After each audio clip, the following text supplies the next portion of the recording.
Orion is getting ready to launch.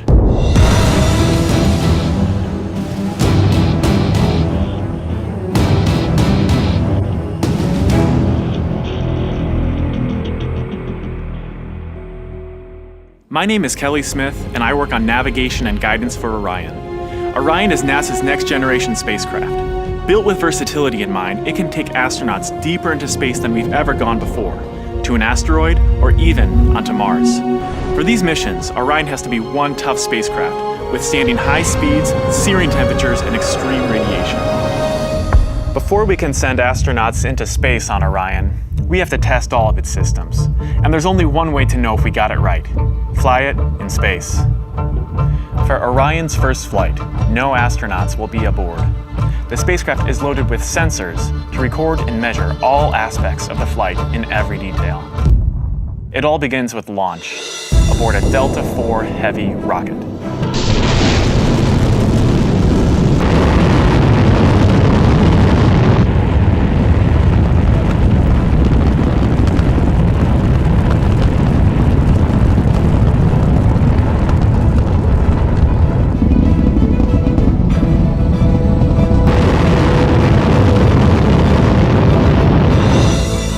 As it punches into Earth orbit, Orion will jettison its launch abort system. The abort system is a safety feature designed to pull Orion and its crew out of danger if there were a problem with the rocket during ascent. Orion's journey is just beginning. As the spacecraft and the upper stage begin their first lap around Earth, Mission Control in Houston is monitoring the progress of the flight. Orion's over 100 miles up and going about 17,000 miles per hour. Just as it passes over the Indian Ocean, we lose communication.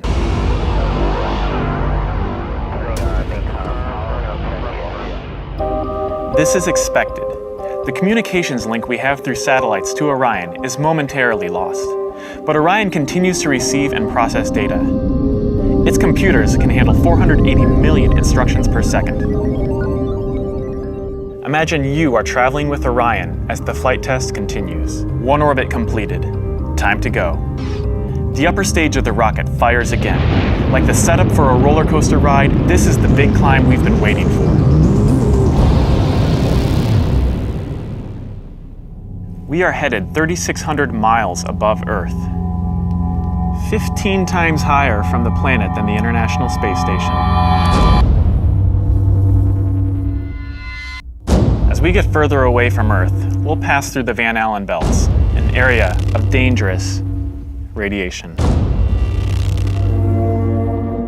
Radiation like this could harm the guidance systems, onboard computers, or other electronics on Orion. Naturally, we have to pass through this danger zone twice, once up and once back.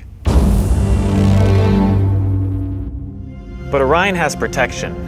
Shielding will be put to the test as the vehicle cuts through the waves of radiation.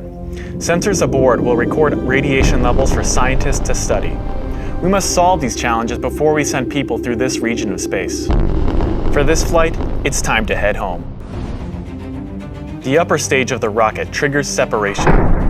Orion's jets fire to turn it into the proper position to re-enter Earth's atmosphere. No matter what happens now, we're coming in.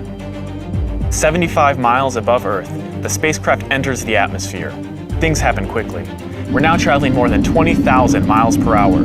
Air particles pushed out of the way heat up. An envelope of hot plasma surrounds the vehicle as it plummets towards Earth. The plasma reaches temperatures of 4,000 degrees Fahrenheit, almost twice as hot as molten lava. This may be the most dangerous part of the flight. Mission Control is monitoring all the data from the spacecraft, and then we lose communication again. No data can penetrate the plasma. Orion is on its own. Orion is inside a fireball.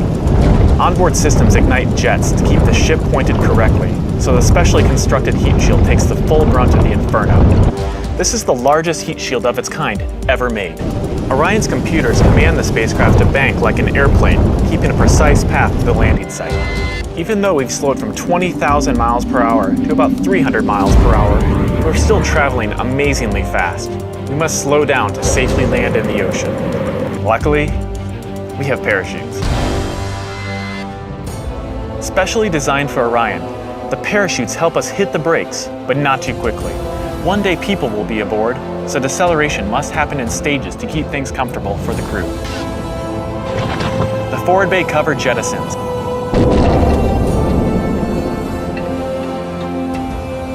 Two drogue chutes deploy and slow the returning spacecraft down to 175 miles per hour.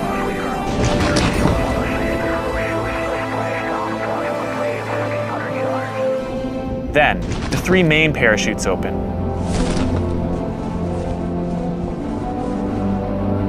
Once fully engaged, this canopy would cover an American football field.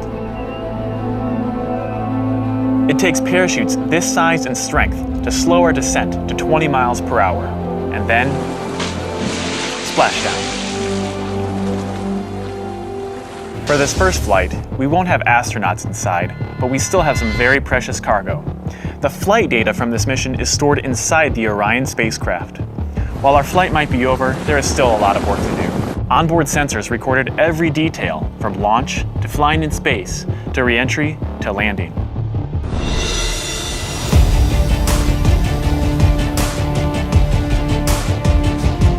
Flight tests are difficult and complex, but they give us confidence that the systems we have designed work under real flight conditions. It's great to be a part of this first spaceflight for Orion, and we're looking forward to beginning a new chapter in human space exploration.